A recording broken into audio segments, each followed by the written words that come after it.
told there were going to be a meeting in Islamabad. Then there's been uncertainty whether or not this is actually the case.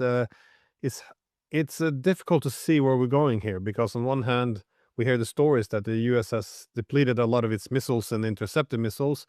On the other hand, so they would want to get out of this. On the other hand, it appears that they're too far away for an actual peace deal. So is the best thing we can hope for an extension of the ceasefire, or will this negotiations take place, or are we going back to full-scale war? Well, I think the notion that we were going to hold talks again in Islamabad was always fiction. There was no evidence for any Iranian interest in doing so. The last talks were disappointing. The Iranians showed up with 70 people, large quantities of data, information, maps, and so forth, in the expectation that there was an intention to negotiate and come up with some sort of mutually agreeable solution. There wasn't. And, when you have someone like Vice President Vance getting up during the meeting to go outside and take a call from Mr. Netanyahu, it suggests that these are not really negotiations. It also suggests that Mr. Netanyahu, not Mr. Trump, is in charge. And I think effectively, for the purposes of deciding whether we will or will not fight, that's probably accurate. So I think President Trump was trying to calm the markets again. He's done this several times, said things that were patently false about the likelihood of the war ending sooner rather than later, and that the Iranians were desperate for talks when they weren't, conveying the illusion, I suppose, that we were somehow or another winning this conflict in the Persian Gulf. We aren't. And as a result, I think there will be no talks. The ceasefire expires at 3 a.m., tomorrow in Iran. That's Iranian time. And I think the Iranians are preparing to be attacked again, and they're also preparing for the possibility that we will attack even sooner. So at this point, I think we should just dismiss whatever comes out of the White House as effectively nonsense, largely designed to calm the public and manipulate the markets. But I think that's over now.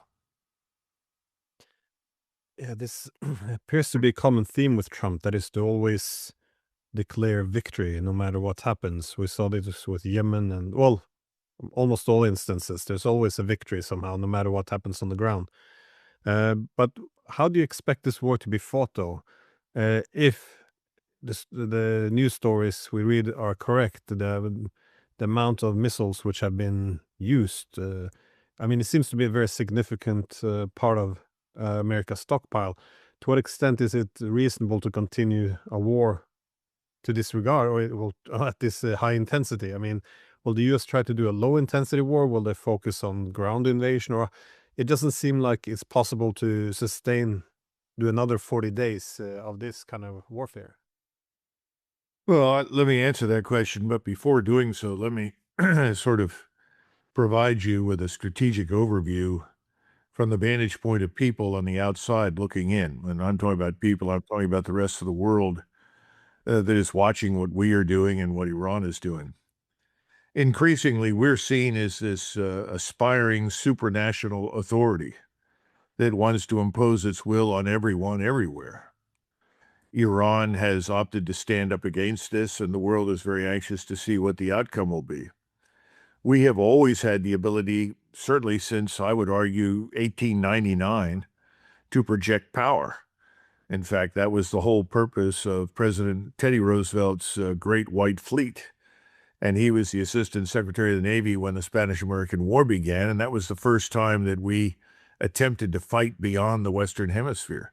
We sent a fleet to Manila Bay in the Philippines, and we managed to defeat the Spanish fleet, which was rather antiquated, and we discovered we had no ground force that we could put ashore to claim victory. And so then we sat in the bay and waited for some period of time until some troops arrived, and the rest is history. But since then, we have been able to do that. We are not inherently defensive. We are a power that banks on the offense, the ability to attack beyond its normal limits in order to impose our power. Now, The Iranians are an inherently defensive power. They spend perhaps 1, maybe 2% of what we do on defense. And their investment has been in fundamentally defensive weapons. Contrary to the sort of unending Israeli propaganda and the propaganda by their agents that control our mainstream media, the Iranians can't really reach very far beyond their own borders. So they are in a strategic defense posture.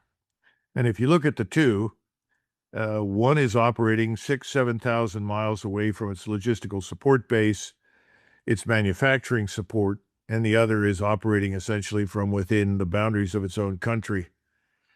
And as a result, there is a home court advantage, as we say in basketball. And the Iranians have invested very heavily in a new form of warfare that has reduced us to a position very similar to what was happening on the Western Front in 1914 and 1915. That if you try to move against Iran, you are identified, you are targeted, you are attacked from anywhere from 500 to 1,000 miles beyond Iran's borders. That makes it very difficult when you're dependent upon air and naval power to attack your opponent. That means you have to move your support and sustainment thousands of miles. You have to periodically refuel, reload from a great distance. The Iranians don't have to deal with that. And most of their critical facilities and stores are underground. Now, that's the picture. So what can we expect to happen now? I think that we have replenished our stocks in the theater. We have sort of resupplied all of our platforms, naval and air, with required munitions. Now, how long will they last? I would say you would see something again similar to what we did the last time. I think there will be greater emphasis on an initial period of intensity. In other words, the first 48 to 96 hours will be more intense than what we saw previously. In other words, more sorties, more missiles, more bombings. And these will be concentrated on what are allegedly critical targets that, if sufficiently damaged, could influence the outcome of the operation. Remember, this is an air and missile operation. That means that everything depends upon the targets you select. You're looking for targets and portions of a targeting system that will give you a strategic advantage over your enemy, that will convince your enemy to give up, to say, enough's enough, I can't go any further. And we've been trying this really since the end of the First World War. There were massive bombing attacks, long-distance strikes, interdiction, as well as close air support in the last 6 months of the war. We tried many of these things, and then when World War II came, we doubled down on all of this. We saw a lot of people experiment with different ways to approach this during the Spanish Civil War. But my point is that certainly since 1945, the air power community in the United States has been trying to prove that the air power community can do everything. So it was always foolish to expect that anyone who is a member of that community, like General Kane, the Air Force 4-star, would step forward and say, I don't think you should do this, Mr. President. If you try to do it, it probably won't work. It would be a strategic disaster. No, I think what he probably said is there are pros and cons. There are things we can do and maybe things we can't, but we can certainly do the following, laid out what was essentially a plan for an air and missile campaign. So now what I think you're going to see is a far more intense opening salvo. That salvo will be designed to be, in President Trump's words, a war-winning operation. It's going to be so furious and so devastating that the Iranian forces and their citizenry won't recover. That means the objective now is to destroy the Iranian state. That needs to be understood. When you begin attacking bridges and road networks and railways, power plants, desalination plants, oil infrastructure, that's about destruction of the state. You have moved beyond what you considered to be critical military targets and are focused largely on critical infrastructure. I think that's what you're going to see now. And we did that during the Second War. Its effects were mixed. The most important thing we did during World War II, in retrospect, were two things. Number one, we destroyed the fuel distribution and manufacturing system. So you couldn't produce fuel, you couldn't redistribute it. That opened the path for the Soviet armies in the East. And then the second part was that you couldn't refuel your Air Force. And that also meant that all of your air forces were concentrated on the protection of your cities. Now, the Iranians don't have an air force. The president talks about destroying the air force. They really haven't had an air force of significance since the Shah left. So they have very few aircraft. That was never a major player, just like the Navy was never a major player. The Navy consists largely of fast speed boats, unmanned submersibles, unmanned service craft designed to operate in the Persian Gulf. Not much further. So everything relies on missiles, target acquisition. Match the missiles, match the unmanned systems to the various missiles or various targets. We think the Iranians have perhaps 45 to 50,000 unmanned systems remaining, maybe more. They certainly have somewhere between 15 to 20,000, maybe some more missiles. I would say that that is more than an adequate supply to sustain Iran through several weeks. And they still have the ability beneath ground, out of reach, to manufacture missiles and manufacture drones. How many, how rapidly, I don't know. But we also know that the Chinese resupplied them, the Russians resupplied them. When you turn to our side, do we have another 1,000 joint air surface-to-surface missiles? We expended 1,000 of those in the first 3 weeks, most of those, frankly, in the space of a week. I don't know. I suspect we've probably replenished those stocks. There are others where we've replenished with as much as we can provide, particularly your anti-missile missiles, your PAC-3, your THAAD missiles. What have we got in terms of radars? Well, that's a grim picture. The radars that are being destroyed have not been replaced. They cost hundreds of millions of dollars, take years to manufacture. Whether or not we have anything left to put on the ground, I don't know. It could be that we would bring in whatever is left around the world. But my point is, I think the Iranians are in a better position than we are. That doesn't mean that they'll win and we'll lose. It's too soon to say that. Then the other point is, how many precision-guided bombs do we have? And do we have unguided bombs? I suppose we probably do. And if you're trying to demoralize your enemy, we still periodically rely on the provision of, say, B-52s, each of which carries 90, 500-pound bombs. You do the math. How many B-52s can you fly over an area? That's called carpet bombing. That clearly can be done. Then the Israelis have been reprovisioned as much as we could afford. But I don't think their air and missile defense is likely to be infinitely more capable than it was. I think they're in a tougher position. We still have a lot of missile defense in the fleet. So that's the picture. We have a lot more ships now at sea. We have more carriers out there, more pilots, more planes. I think we have replaced the losses of the KC-135s, the fuel tankers. So I think we're gearing up for something similar to what you saw before, only far more intense up front. Now, you asked about ground troops. What I find interesting, based on the reports that you read, and I'm not on the inside. I'm not attending any of these meetings, so what I'm dealing with is hearsay, Glenn. That means I'm reading what the New York Times, the Washington Post, and others who are fed things by the Central Intelligence Agency and the National Security Agency and so forth, and from the Pentagon. And what they're suggesting is that President Trump has been unenthusiastic about the use of ground forces. He has said, I don't really want to do that. That's a very good thing, because I can't imagine any operation involving the use of ground forces in the Persian Gulf to seize islands that would make any difference to the outcome in the Gulf. I just can't imagine it. I don't know what they would be used for, because it's not going to give them control of the Gulf just because they're sitting on an island. And I always worry about, how do you resupply them? How do you evacuate people who are wounded? All this sort of business. Now, we'll see whether or not they try to do something. I'm sure Special Operations Command wants to do things. I'd be very surprised if people in the Army and the Marines don't want to do something. But I'm encouraged that President Trump, at least, has expressed reservations about it. So what will the Iranians do? And I think this is very important. We talked about the enormous damage we're prepared to do.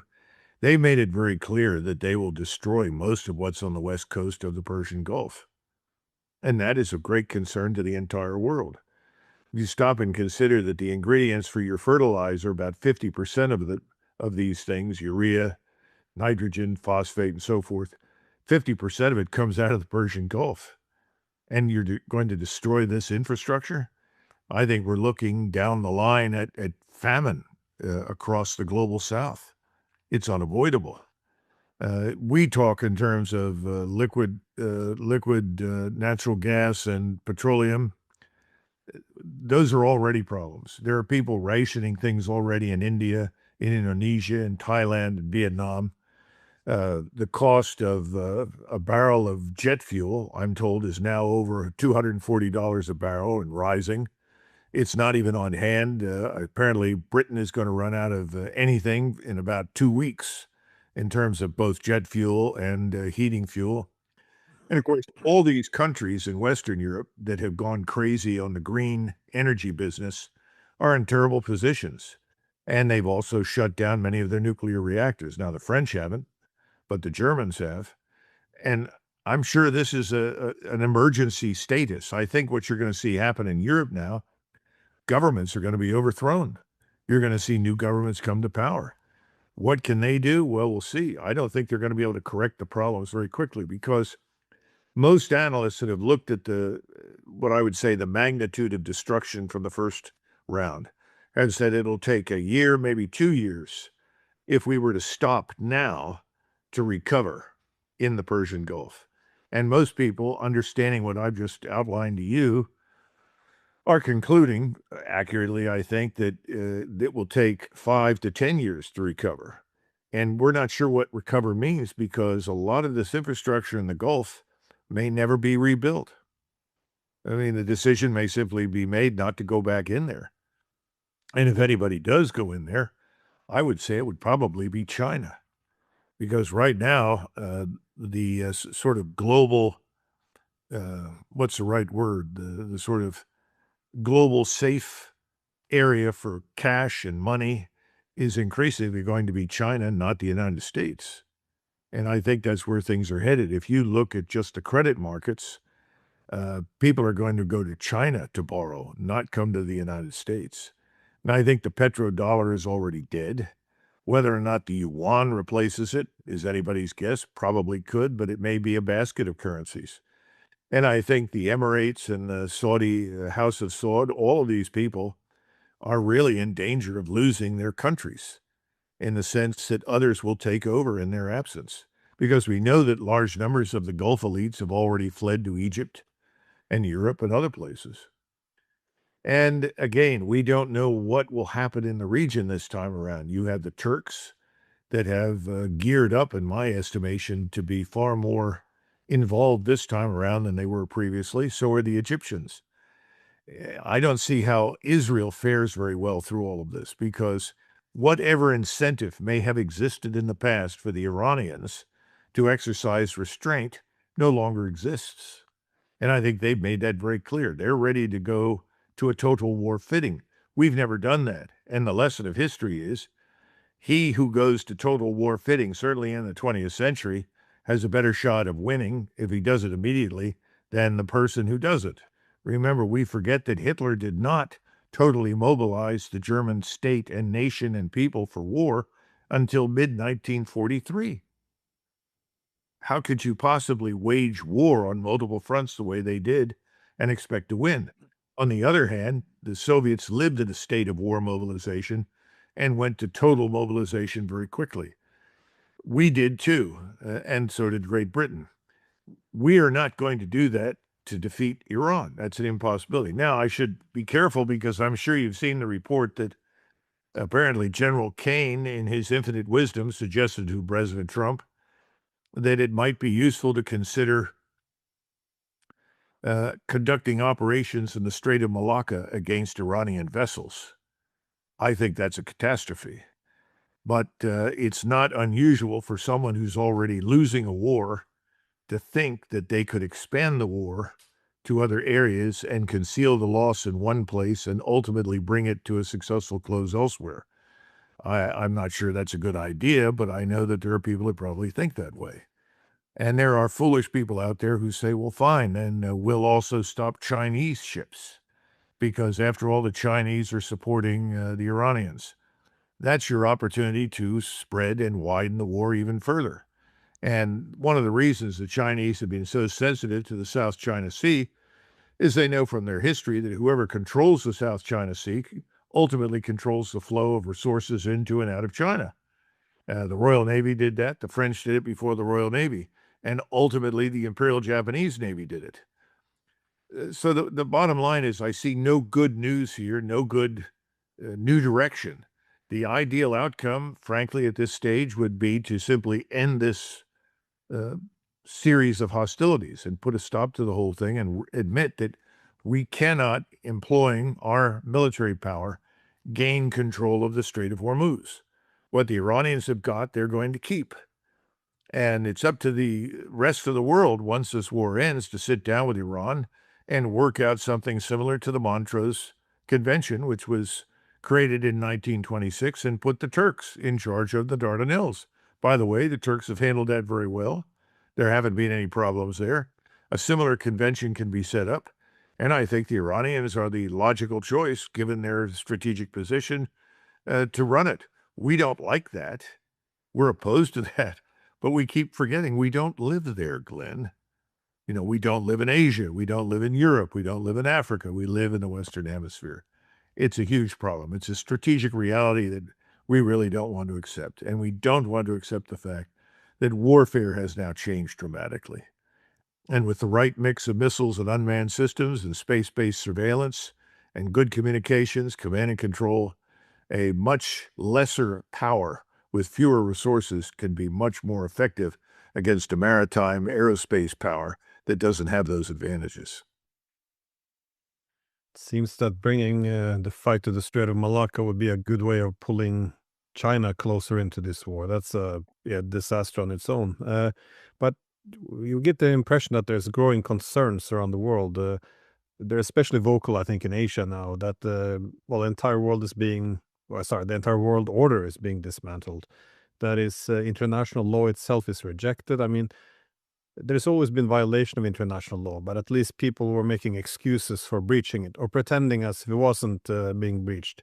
Thus, upholding the legitimacy of international law by even breaking it. But this time around, this seems to be just refuting it to some extent. I was wondering, what is the wider picture that you see from around the world? Is this deliberate dismantling of the world order? It's just, uh, it's, yeah, it seems to be yes, getting some strong reactions around the world, and not just on the economic sphere. There's a massive pushback, and especially in regards to Iran, it's quite a remarkable achievement that there's now so much empathy for Iran around the world. I haven't seen this before in my lifetime. So what do you make of this? Well, if you look at India, India sees itself as dependent upon an extension cord that plugs at one end into India. Let's say, for simplicity purposes, the socket for the plug-in is in Mumbai.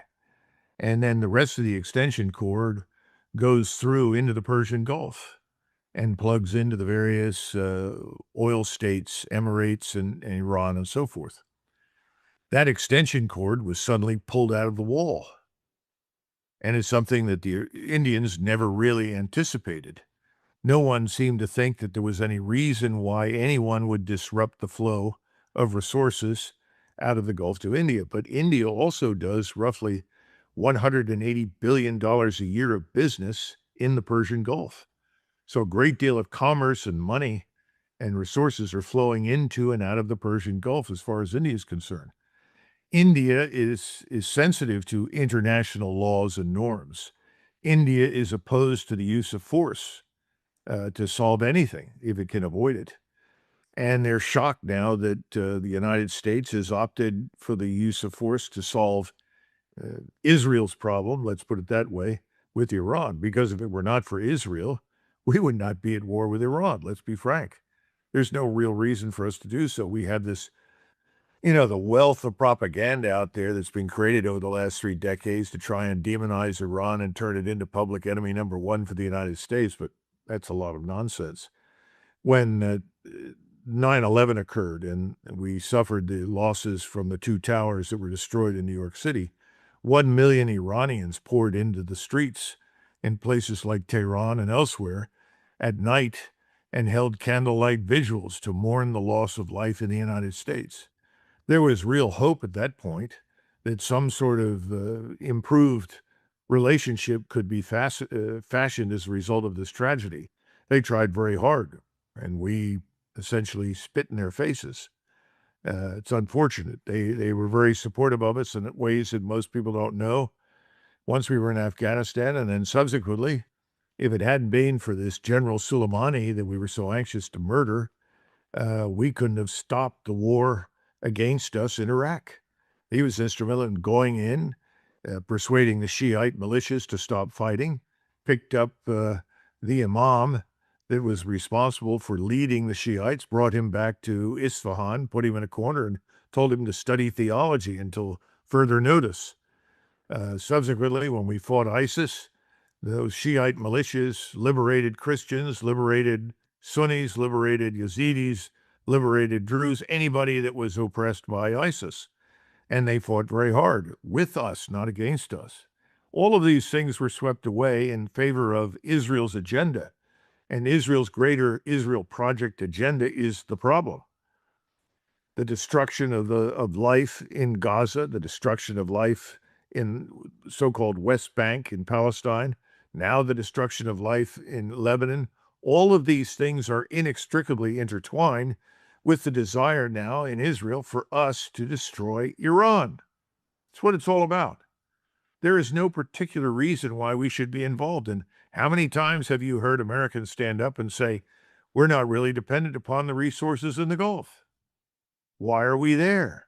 It happens all the time. But we've had this long-term agreement that enshrined the petrodollar as the currency for the purchase and bartering sale of oil. Now that's being destroyed. I don't think we're going to ever see that come back again.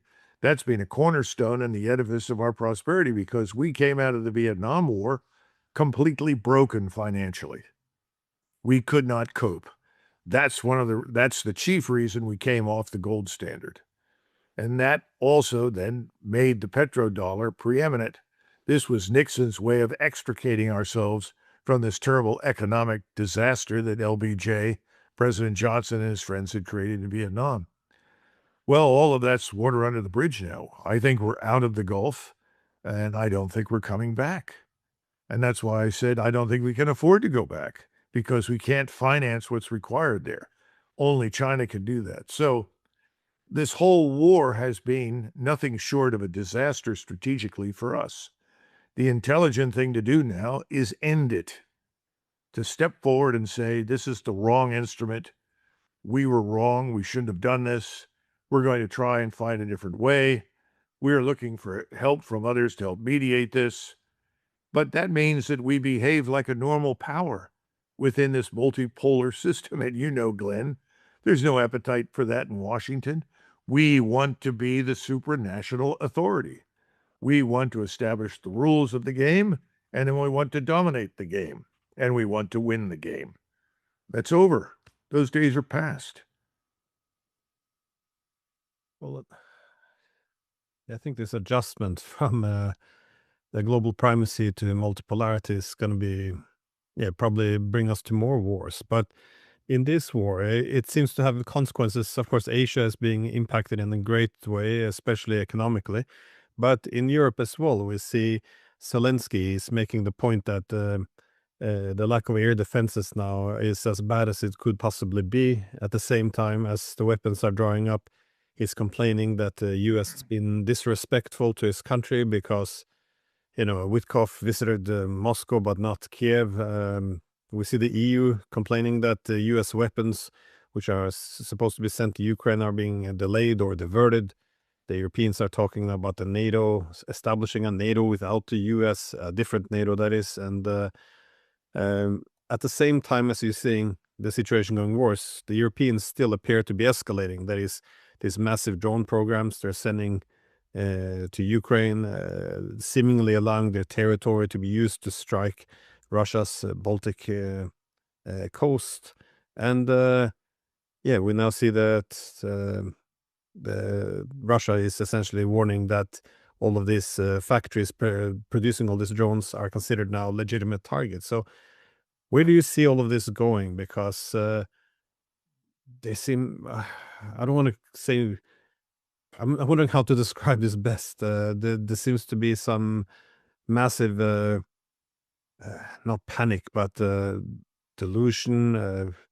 I'm not sure what is a good word to describe what is happening in Europe now, but it's yes, there's not much strategic thinking. It's just this obsession with defeating Russia. Yet the weapons are drying up.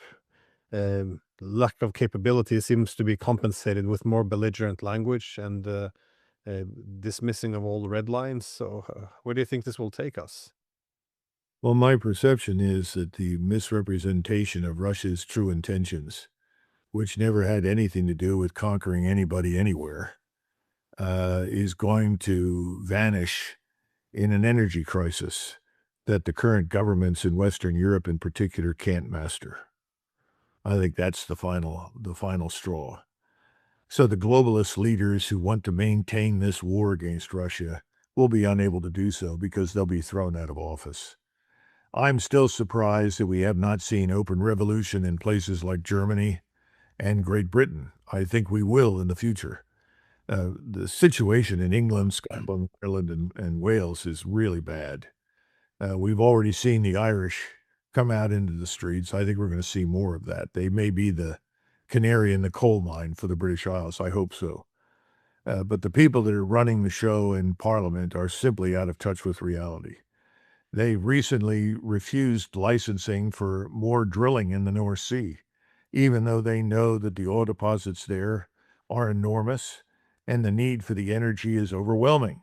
But we're still dealing with these people that live in this illusory world where wind and solar power are going to replace uh, carbon-based energy. It's not going to happen, not this way. I mean, perhaps at some point, Tesla's dream of harvesting energy from the atmosphere will work, but in the meantime, we have to use what we've got. We've got to survive on that. I think Europeans are concluding that. And I think in Germany, you're going to see a return to the status quo, which is these people that are running things are going to be gone, and they're going to have to restart nuclear power plants. And they're going to have, once they've thrown these people out, they're going to have to come to terms with Moscow. And they should. Again, everything, all the abuse, the insults, and the lies hurled at Moscow have to be fundamentally dismantled. That's very hard to do when the media is controlled by these globalist governments. The media has not told the truth.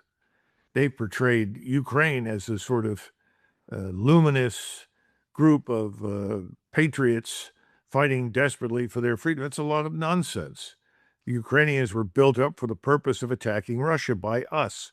We encourage this. We cultivate. When I say us, I'm talking about we and the Europeans.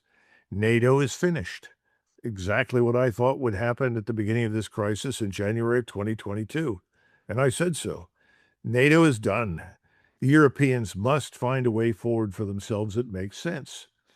And I think eventually this will happen. I hope sooner rather than later, because President Putin has restrained the use of Russian military power. He's held it back. He has everything he needs to finish this war decisively this year. There's no question about that. He also has the means to flatten substantial areas in the Baltic states, in Germany, Poland, elsewhere, anywhere in Great Britain for that matter, where they're manufacturing these drones to be hurled against Russian infrastructure and against Russian citizens. He has sat on all of this. He has declined to do those things. He's held the force back. The Russians want to do it. He doesn't. I hope that European governments will outpace, the Russian desire for action. I really do, because it would be disastrous for that war to unfold in Europe. And the Europeans today they've lost their fear of war. They don't understand just how bad it can be. And I think these governments, once they're replaced, new people will come in and they'll behave differently. And this man Kerensky and the corruption in that regime, its underpinnings, which are the worst imaginable criminality, they have to be revealed. The truth has to come out. How many times have we heard about these supposed atrocities committed by Russians, only to discover that they were committed by Ukrainians? And that's not to suggest that in wars all sides make mistakes. We all know that. We committed terrible atrocities on more than one occasion. Most of the time they were accidental. Some of the time they weren't. But what the Ukrainians have done is unforgivable. And this has got to stop. We have to stop them. Uh, I wish we would stop immediately. I had hoped that Donald Trump would pull the rug on that one. It turns out he's been unable to do anything. He is truly the prisoner of the Washington status quo. And I think that extends to what's happened in the Persian Gulf with Iran. The Congress has done nothing to really restrain him. And that's because they're all on the payroll. You have a few voices here or there, but the Israel lobby and its agents in the United States have ensured that the money flows to those that support Israel. Hopefully that will change. There is a vote this week on the War Powers Resolution. I hope that produces something, but I'm not optimistic. There's just too much inertia in the system. And Donald Trump, he cannot get past his 3 rules that he learned from Roy Cohn. I'm glad that other people have picked up on that. I waited a long time to talk about it because I'd hoped that would not be the case, but I think we have to be honest. It is his 3 rules of deny, attack, and twist everything into a victory. That seems to be the case. When I listened to the president, who was confronted with a question by a journalist, Mr. President, why did you put your face on the figure of Jesus Christ and then send this out? And he said, well, I thought of myself as a physician who was healing people. Well, that's absurd. He had an opportunity to be truthful. And what should he have said? I made a terrible mistake. I apologize for offending people. It was in bad taste, and I shouldn't have done it. I regret it. And I hope people will help me get beyond that. That's what should have happened. But he can't tell the truth. And just as we were talking before the show, I said the Iranians are not going to talk to us.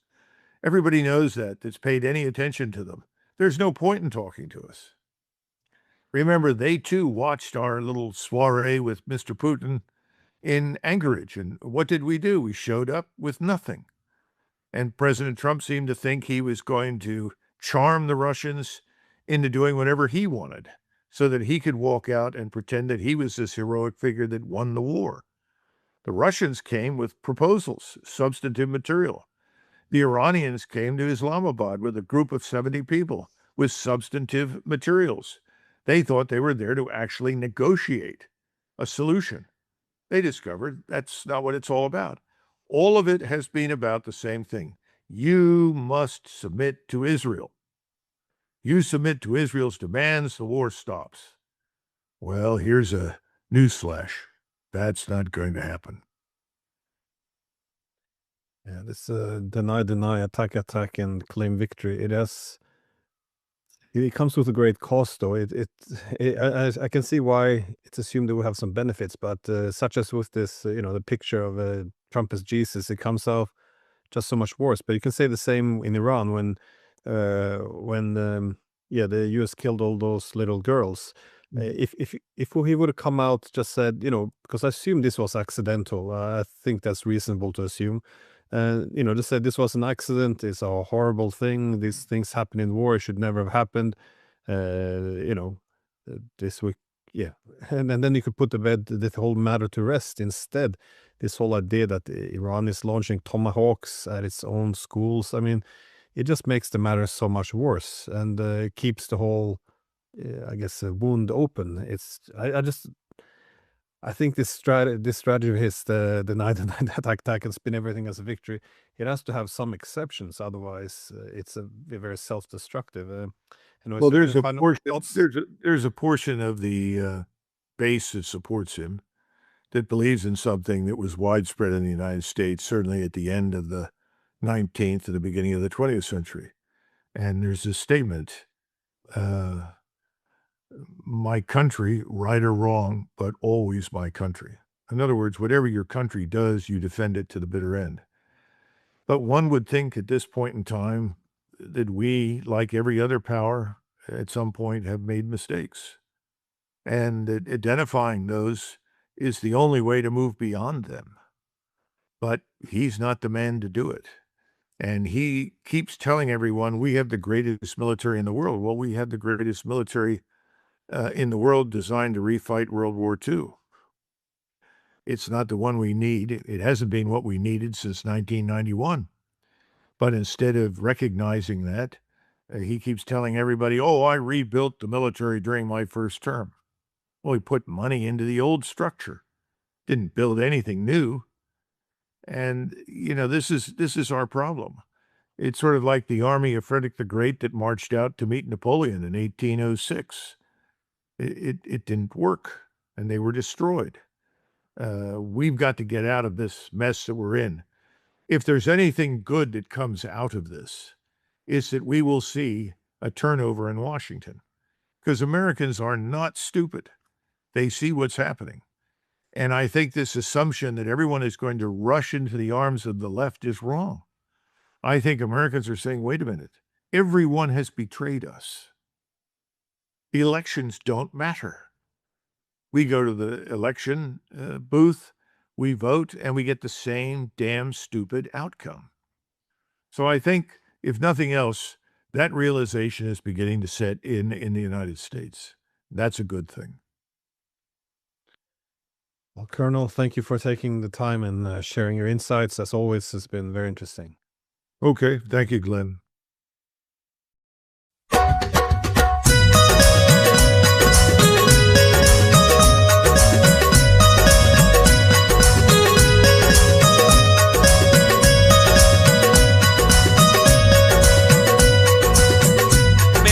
तेरिया जुदाइयां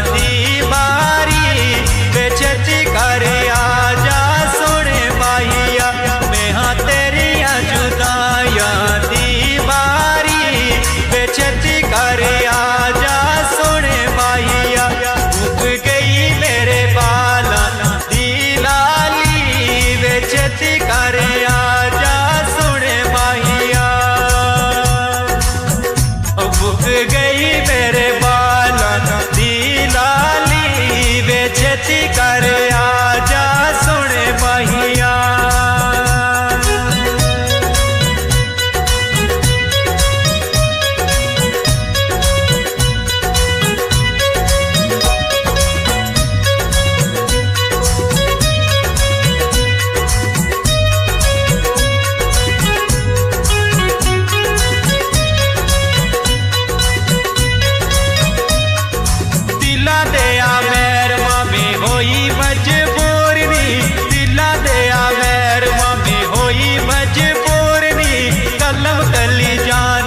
सारी सारी रात तेरी यादां विच लंघी है, सारी सारी रात तेरी यादां विच लंघी है।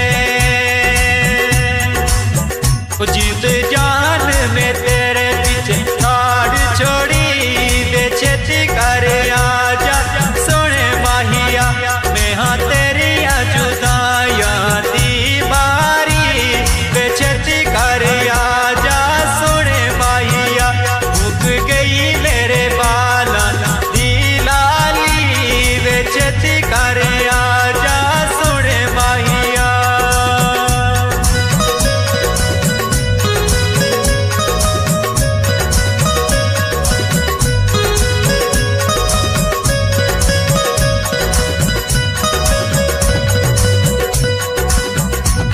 हो रात तेरे तक तक अखियां वे थकियां, रात तेरे तक तक अखियां वे थकियां, तेरिया निशानियां में साम साम रखियां, ओ तेरिया निशानियां में साम साम रखियां। ओ कसम खुदा दी बहुओं की पसियां, कसम खुदा दी बहुओं की पसियां, तेरिया निशानियां में साम साम रखियां। ओ मार गए शबनम यो लमी डारी वे छेती कर आजा सोने माहिया। मार गए शबनम यो लमी डारी वे छेती कर आजा सोने माहिया, मैं हाँ तेरिया जुदाइयां दी मारी वे छेती कर आजा सोने माहिया। मुक गई मेरे बाला दी लाली वे छेती कर आजा सोने माहिया, ओ छेती कर आजा सोने माहिया, ओ छेती कर